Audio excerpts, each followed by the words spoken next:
Romain Mabi, je suis président du collectif Ultra Paris depuis sa création. Je m'appelle James Roffet, je suis le porte-parole de l'Association nationale des supporters et je suis le porte-parole de l'association Adagis qui est une association de supporters du PSG. Manu, 47 ans, 31 ans de PSG. Alors je m'appelle Cyril Dubois, je suis avocat au barreau de Paris et avocat notamment de l'Adagis et de supporters du PSG.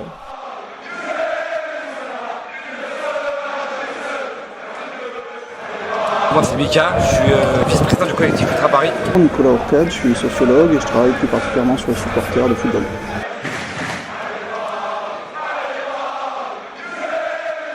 Je suis Valentin, leader du blog parisien.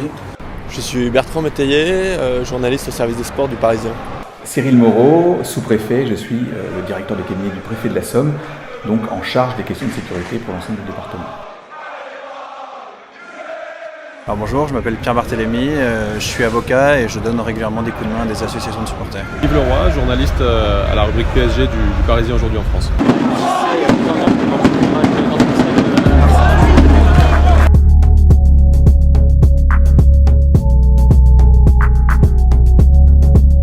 La planète football tournerait sans doute moins rond sans supporters pour venir garnir ses gradins.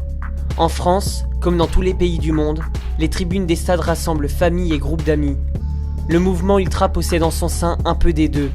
Au Paris Saint-Germain, l'histoire entre Ballon Rond et ses plus fidèles supporters est liée, dans les meilleurs comme dans les pires moments. Être ultra parisien, ce n'est pas simplement supporter le club de la capitale, c'est faire preuve d'attachement à la ville tout entière. Mais alors, qu'est-ce qu'un ultra ? Justement, c'est quelque chose qui est difficile à définir, parce que je pense que vous allez interviewer 10 groupes de supporters en France, chacun va donner sa version, et de toute façon, on voit bien que chacun a son idée. Nous, en tant que sociologues, la première chose qu'on dit, c'est que c'est des manières de se définir les uns par rapport aux autres. Et donc les ultras, c'est une forme de supporterisme. Ceux qui se revendiquent ultra assument une certaine manière d'être supporters. Être ultra, ça se définit pas, c'est en nous. Aimer son club, aimer sa ville, c'est plus qu'un amour, voilà, c'est parfois et même souvent au détriment de sa famille. Il y a quand même une certaine démesure dans leur engagement qui à la fois force l'admiration et qui traduit un certain décalage avec le reste des publics et un décalage qui n'est pas forcément toujours bien perçu par les instances ou les pouvoirs publics. On supporte partout notre club, on le supportera toujours, que ce soit un déplacement à 30 minutes ou à 15 heures, on fera en sorte d'y être. C'est ça être ultra, peu importe la distance, peu importe l'enjeu, on se doit d'être présent, on se doit de chanter pour notre club et de le représenter au mieux possible. On peut identifier un certain nombre de caractéristiques.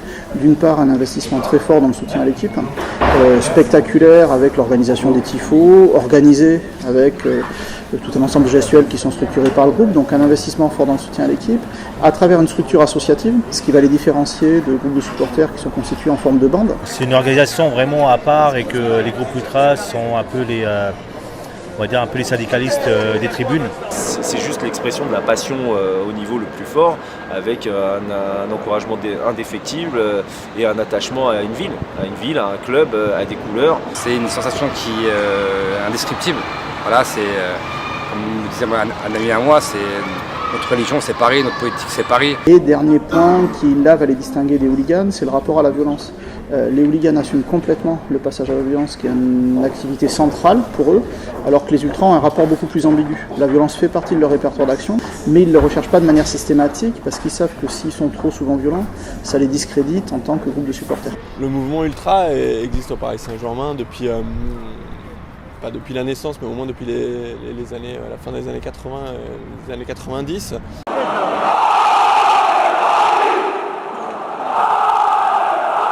Pendant plus de 30 ans, le parc était l'une des ambiances les plus chaudes de France. Près de 13 000 abonnés se rassemblaient dans les deux virages. D'un côté, Boulogne, issu du mouvement ultra à l'anglaise. De l'autre, Auteuil, provenant de la culture italienne. Des tifos réguliers, des banderoles qui marquent les esprits et deux tribunes qui se répondent dans un bruit assourdissant. Les superlatifs ne manquent pas pour qualifier la cocotte minute qui était le parc des années 90 et 2000.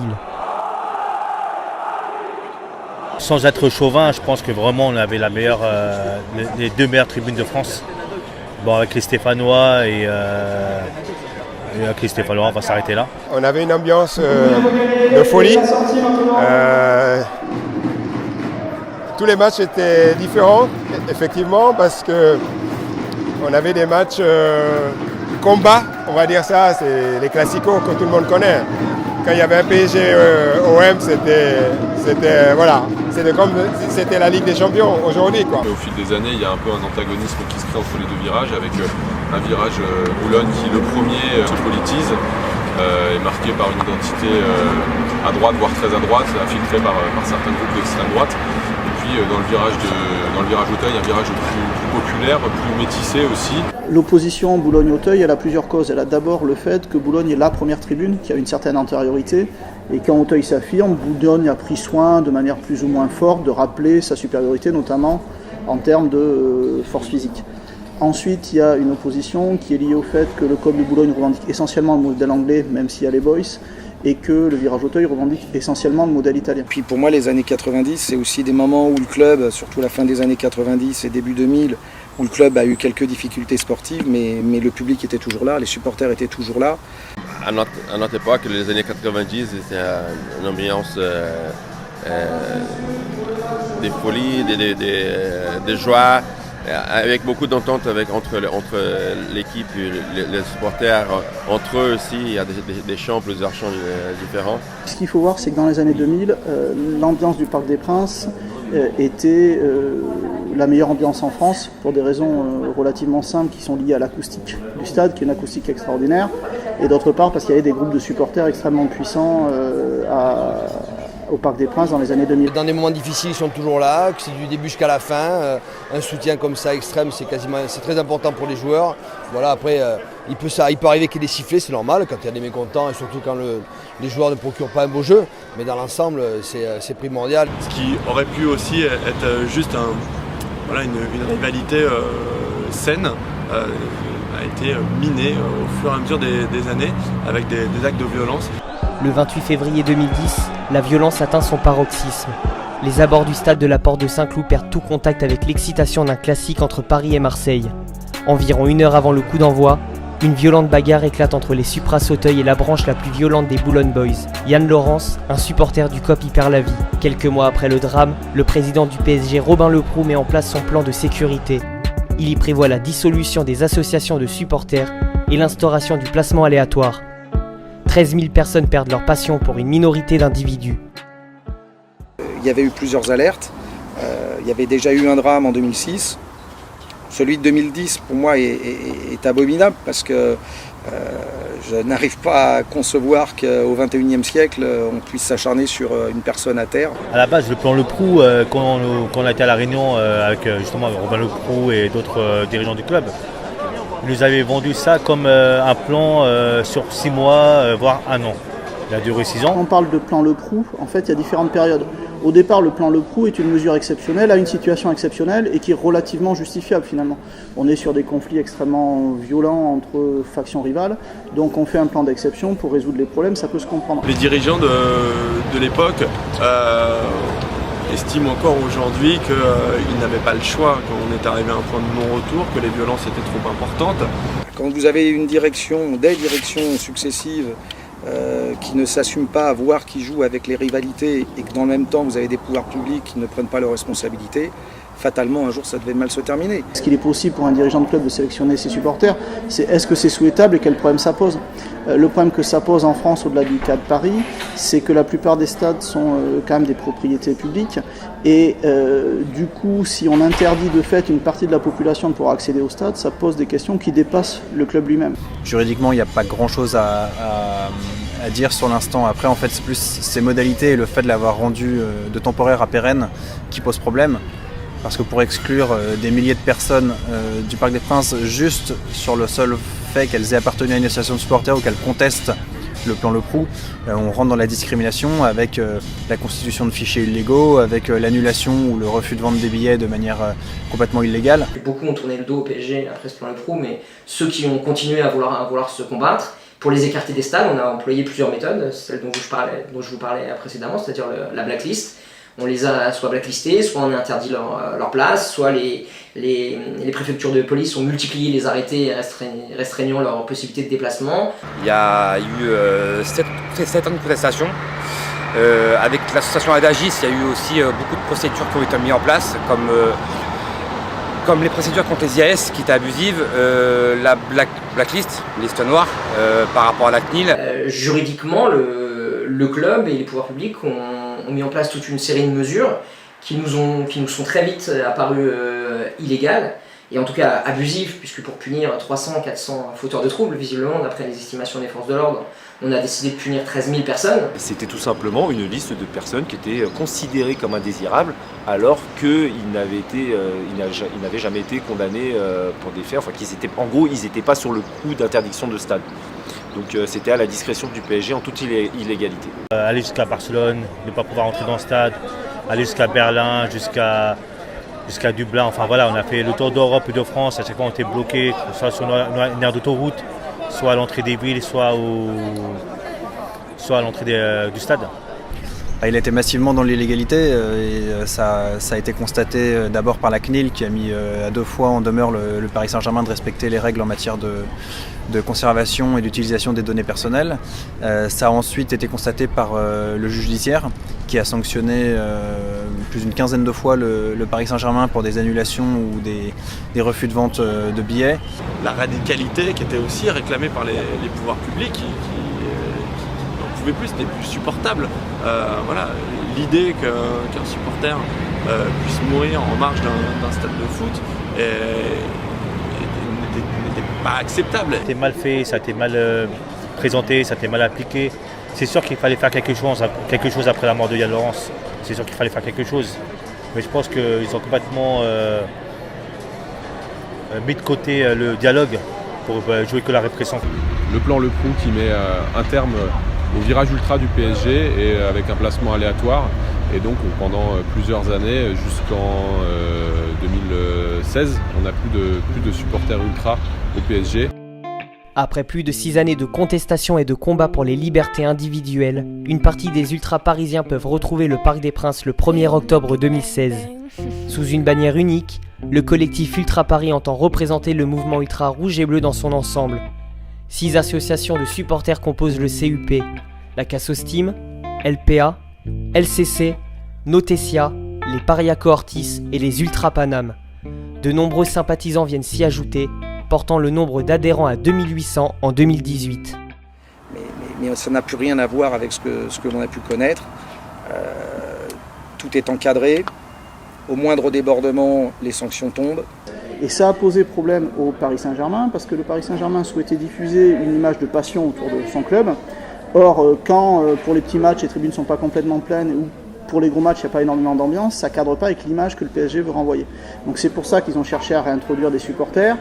Le bémol qu'on peut avoir, c'est que la manière dont le retour des ultras s'est fait, si c'est fait de manière extrêmement rapide, et il aurait peut-être été préférable de poser très clairement le cadre au début pour éviter un certain nombre de difficultés que le PSG et ses ultras ont pu rencontrer dans les mois suivants. Le CUP s'est créé à la fin de la contestation, mais un long combat de toutes les entités qui font partie du collectif pour se faire respecter nos droits au niveau des préfectures, au niveau du club, pour avoir le droit d'accéder au stade, d'avoir des billets valables. Il y a eu un long combat de 6 à 7 années où on a dû entièrement retourner la situation, montrer qu'on était des gens responsables, des gens capables de supporter son équipe sans forcément causer de troubles, de faire bien la distinction avec tout ce qui avait pu se passer avant au PSG. Donc ouais, c'était un long combat et ça a été très dur. Le collectif Ultra Paris en fait, a fédéré des anciens groupes du parc et des groupes contestataires qui revendiquaient leur droit d'accéder au stade, notamment d'un point de vue légal. C'est là sans doute ils ont gagné le combat.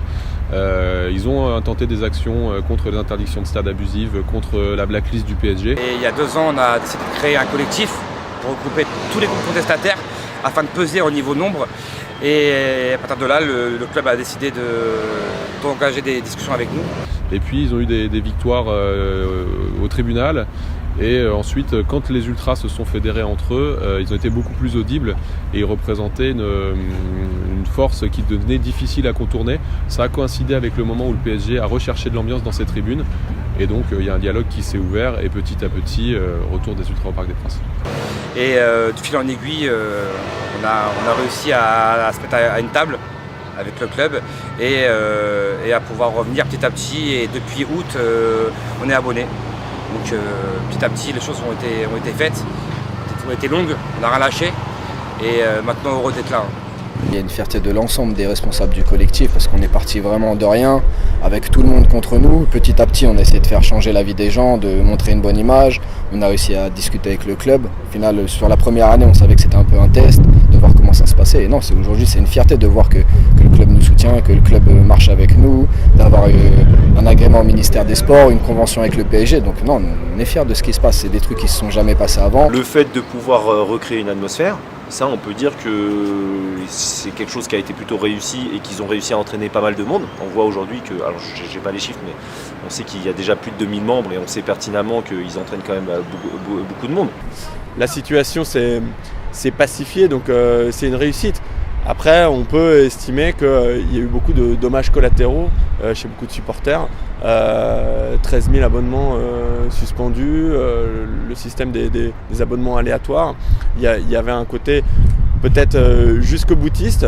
Il a fallu du temps pour qu'ils reviennent. On peut comprendre la frustration des supporters, mais il faut remettre aussi dans un contexte dramatique qui laissait quand même pas beaucoup de marge de manœuvre. Même nous, on aimerait bien que par moment, actuellement, même les supporters puissent se déplacer à l'extérieur, parce que ça manque aussi, quand vous allez avec votre équipe jouer à l'extérieur et qu'il n'y a pas votre supporter, ça manque aussi. Voilà. Donc j'espère qu'il y aura les pouvoirs publics et les associations, les clubs trouveront des solutions pour que les supporters continuent à supporter leur équipe à l'extérieur. Après, la question, c'est comme je le disais juste avant, c'est de savoir quel modèle du supporterisme ils vont réussir à inventer et à recréer. C'est-à-dire entre effectivement les références au passé et plutôt se projeter vers l'avenir, il y a peut-être un juste milieu. Ça, c'est l'avenir qui nous le dira. Mercredi 18 avril 2018, 15h, rendez-vous devant le Parc des Princes. Environ 100 ultras du CUP prennent la direction de Caen. L'arrivée au stade d'Ornano se fait sous très haute escorte. Une quinzaine de camions de CRS pour seulement 2 bus de supporters. Une fois garés, les différentes banderoles et 2 mâts sont immédiatement contrôlés. Les autres ultras et supporters venus par leurs propres moyens peuvent ensuite pénétrer dans le parcage visiteur. Pour cette demi-finale de Coupe de France, 900 supporters dont 250 du collectif Ultra Paris étaient présents.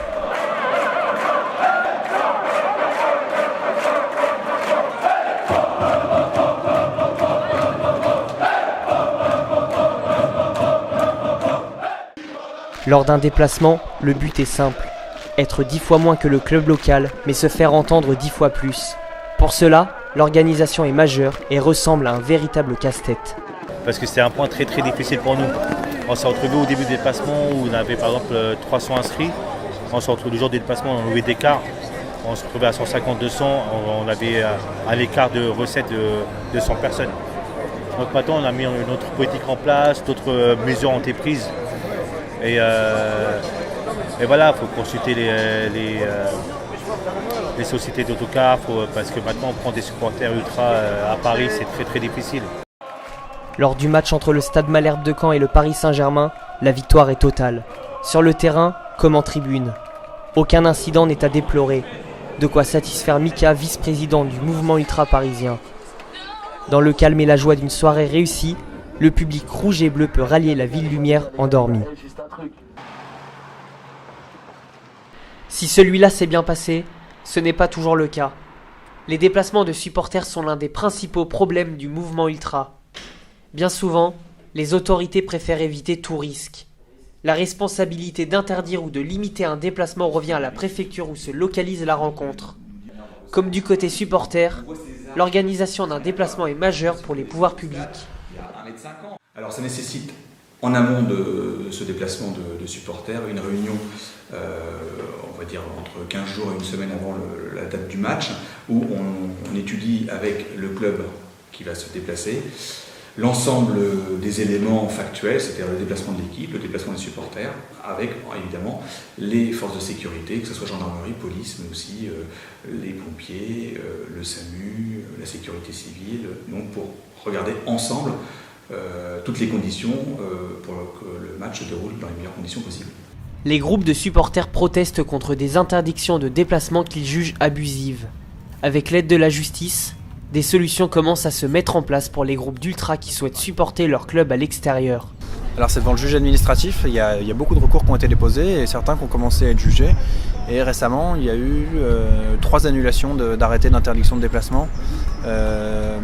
C'était les Parisiens à Nantes 2 fois et les Bordelais à Nantes 1 fois.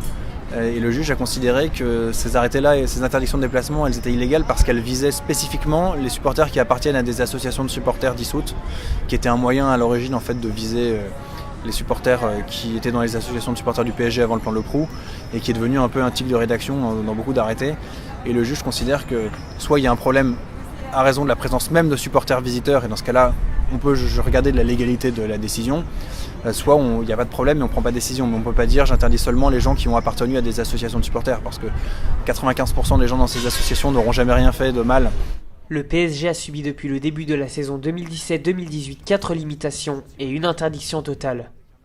Le club de la capitale n'est pas le plus sanctionné puisque Marseille, Saint-Étienne et Bordeaux ont été interdits à 3 reprises. L'Association nationale des supporters vise à rassembler une majorité de groupes de supporters français derrière une cause commune, la liberté du supporterisme bleu-blanc-rouge. James, son porte-parole, dénonce une répression abusive de la part des autorités. C'est inadmissible. Alors après, la question n'est pas d'avoir une impunité et qu'il n'y ait pas de sanctions. Ce qui se passe, c'est que nous on estime que les sanctions sont inadaptées. En plus, là, on a quand même un grand recul par rapport à ces sanctions, notamment les huis clos ou les interdictions de parquage. C'est vrai que ça fait pas mal d'années que c'est pratiqué et on voit bien que c'est d'une part inefficace et qu'en plus, ça pénalise vraiment les clubs et j'ai envie de dire le football en général parce que personne n'a envie de voir des stades vides, que ce soit dans des retransmissions télé ou ceux qui vont au stade tout simplement. Obtenir plus de liberté passe par plus de dialogue. Discuter avec la Ligue de football professionnelle, les clubs, les préfectures et le ministère de l'Intérieur. Tel est le travail des supporters pour arriver à plus de souplesse. Au ministère des Sports, Laura Flessel réunit l'instance nationale du supporterisme. Dans cette réunion, tous les acteurs majeurs du sujet des supporters. Les instances du football représentées par la présidente de la LFP Nathalie Bois de la Tour. Les autorités avec Antoine Mordac, commissaire de la division nationale de la lutte contre le hooliganisme. L'Association nationale des supporters était aussi présente et a pu exposer ses inquiétudes au camp adverse.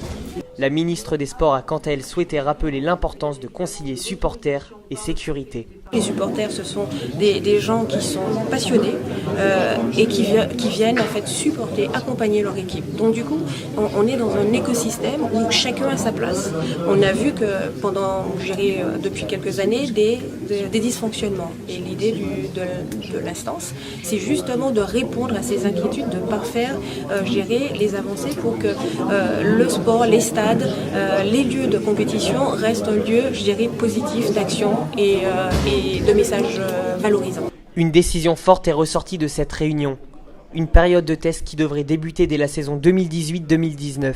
On est très satisfait de voir que l'instance nationale du supporterisme trouve son rythme de croisière et la principale mesure qui a été actée aujourd'hui, c'est l'expérimentation qui va être menée pour pouvoir avoir des tribunes debout sécurisées dès la saison prochaine dans certains stades. Le Paris Saint-Germain s'est déjà porté candidat à cette expérimentation. Différentes sources évoquent 1000 places debout dans le virage Auteuil.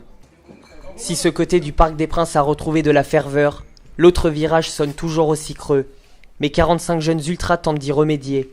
Le bloc parisien a pris place dans la partie haute de la tribune Boulogne. Le club n'a pour le moment pas reconnu l'existence du groupe se revendiquant ultra, pour ne pas réveiller les fantômes du passé. Tous fils d'anciens Boulogne Boys, les fondateurs du bloc Parisis souhaitent repartir sur de bonnes bases, avec des règles bien strictes. Donc nous on est un groupe apolitique et non religieux et la charte que tout membre doit signer précise qu'aucune violence, que ce soit physique ou verbale, aucune discrimination, que ce soit raciale, sexiste ou homophobe et aucune prise de parole concernant ses choix politiques ou religieux ne sera tolérée et permis au sein du bloc parisien. Ça c'est très important pour nous, sinon vous êtes radiés d'office.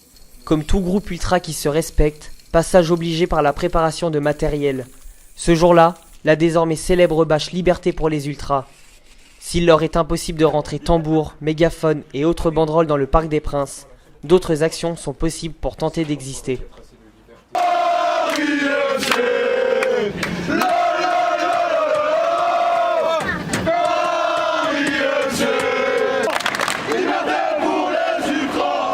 Le lendemain, direction le stade Charletti pour un match de l'autre club parisien, le Paris FC. L'occasion pour le bloc parisien de pouvoir se montrer. L'avancée vers l'enceinte se fait en cortège avec les Ultra Lutetia.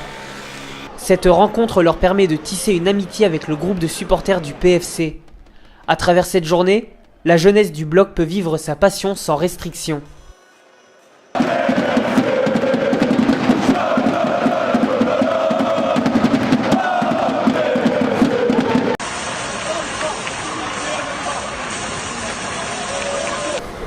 Pour nous c'était important parce que ça permettait au moins de rentrer un petit peu de matériel, de se retrouver ensemble et créer vraiment un bon esprit d'équipe entre nous.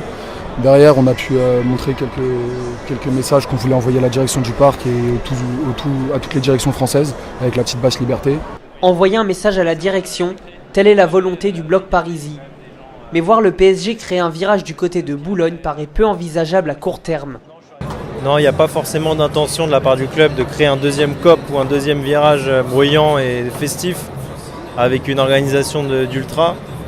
L'idée c'est plus de concentrer toute l'animation plutôt pour le moment en tribune Auteuil. Il n'est pas à l'ordre du jour de créer une deuxième tribune. Soir de titre, soir de fête pour les supporters parisiens. Le PSG reçoit l'AS Monaco pour décrocher le 7e titre de champion de France de son histoire. Rendez-vous à quelques mètres du virage Boulogne pour le groupe et ses sympathisants. L'occasion de répéter les bases et de craquer quelques fumigènes. Cette soirée dans un parc aux airs de période de contestation est une grande chance pour le bloc Parisis. En l'absence du CUP interdit de stade en raison d'usage de fumigènes, Auteuil devient tribune morte pour l'occasion, une aubaine pour Boulogne.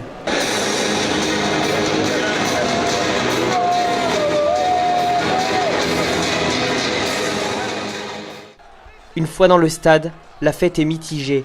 Si Paris étrille le club du Rocher 7-1, faire du bruit a été très compliqué pour l'association déposée en 2017.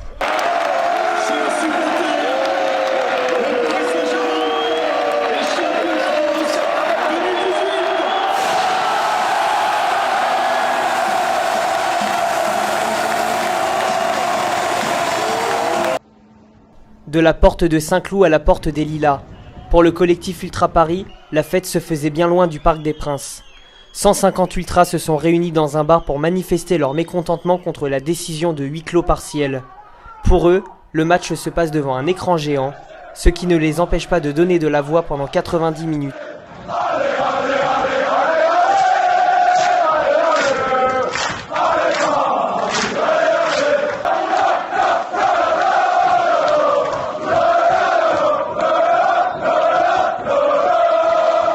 On a appelé nos sympathisants à nous rejoindre pour créer un engouement autour du titre de champion et puis qu'on puisse nous aussi fêter ensemble le titre, le 7e.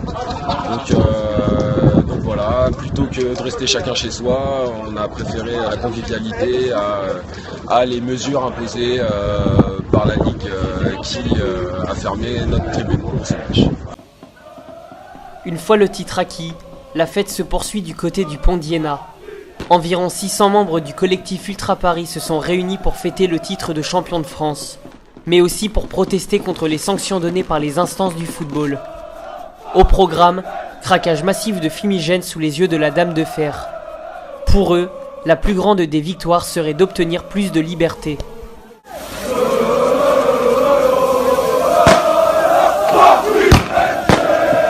En cette fin de saison, le PSG se déplace à Bordeaux. Mais c'est bien en face du Parc des Princes que se retrouve le collectif Ultra Paris. La raison du boycott du match des garçons est simple. Protester contre les sanctions des instances du foot et des autorités. À la place, 600 ultras du CUP vont supporter les filles, comme ils le font depuis le début de la saison. Pour eux, il faut accueillir leurs joueuses comme il se doit, comme pour leur rappeler l'importance capitale d'un match contre Marseille. Pour nous, c'est important pour deux raisons. Supporter les féminines, parce que pendant notre combat de 7 ans, quand on était dehors, elles nous ont beaucoup soutenus. On s'est beaucoup rapproché d'elles. Vu qu'on ne pouvait pas supporter les hommes, on s'est mis à supporter les féminines et les jeunes. Il y a une espèce d'osmose qui se crée entre nous, donc c'est important de continuer à les soutenir. Et parce que c'était un classico aussi, PSG Marseille, donc encore plus que d'habitude, c'était l'occasion de montrer notre amour des couleurs et notre soutien aux filles. La pelouse du stade Jean-Bouin avait un air de football argentin avec une expérimentation de Papelitos à la parisienne. Sur le terrain, le match est à sens unique. Le PSG l'emporte 4-0. Après la rencontre, l'équipe féminine reste longuement communiée avec son public, de quoi satisfaire les ultras parisiens qui peuvent prendre la photo de famille. Le combat ultra se joue aussi dans le caritatif. Au Vélodrome national de Saint-Quentin en Yvelines se déroulait le 20e anniversaire de Goldelletra, une fondation créée par les anciens joueurs parisiens Rai et Leonardo. Pour la 3e fois, le collectif Ultra Paris anime la journée. L'occasion de chanter et d'assister à un match entre d'anciennes gloires du football comme Rai, Amara Simba, Bernard Mendy, Fabrice Pancrate, Frédéric Piquionne ou encore Antoine Comboiré sur le banc. Par la même occasion, les 200 ultras du collectif Ultra Paris ont remis un chèque de 2000 € à l'association. Tout le côté caritatif aussi, par notre action en tribune, on essaie souvent de montrer qu'on n'est pas juste des supporters qui sont là à agiter un drapeau et encourager leur équipe au stade. Il y a aussi des choses à côté qui font qu'on peut s'engager dans la vie civile en dehors de la vie du stade pour aussi participer à des causes comme ça qui sont justes. Pour le champion du monde 1994, cette réunion est l'occasion de faire une énième déclaration d'amour au football et à ses fans qu'il juge essentiels. Le foot, c'est quelque chose, c'est un phénomène, il y a une magie et qu'on a du mal à expliquer pourquoi ces sports est si populaire dans tout le monde et ça n'arrête pas d'attirer l'attention d'un peu partout dans le monde. Et quand on joue le foot, peut-être quand on est un athlète qui commence à jouer au foot, tout de suite on comprend, même si on est à l'école, on comprend qu'il y a des gens qui nous suivent. Et bien sûr, quand on devient pro, des supporters. Donc on s'habitue, quand on est à haut niveau, on s'habitue plus à jouer sans la participation des supporters. Ça fait partie du spectacle et ça fait partie aussi de notre motivation. De s'amuser avec un ballon, mais souvent avec la réaction du public qui vit la magie du foot. Le Paris Saint-Germain version Qatar en est maintenant conscient. Le public a toujours fait partie de l'ADN du PSG. Ils sont devenus tellement importants dans le parc, on le voit. Moi, je ne suis pas joueur, mais on voit les joueurs qui réclament vraiment soutien vocal et festif des tribunes. Et quand ils n'étaient pas là, on voyait beaucoup de joueurs qui se plaignaient justement de l'absence d'ambiance et que le parc dormait et que parfois les joueurs, ça peut les transcender dans certains moments, d'avoir une très grosse ambiance. Donc aujourd'hui, je pense qu'ils sont redevenus des acteurs, on va dire, majeurs dans la vie du club et dans la réussite du PSG pour justement être amenés à rêver plus grand, Si depuis 2 ans le Parc des Princes retrouve de sa ferveur d'antan, le combat n'est pas encore gagné pour les ultras du PSG. Pour un club qui ne demande qu'à rêver plus grand, le 12e homme sera essentiel, comme il l'a toujours été. Le parc n'est plus mort, mais la résurrection est en construction.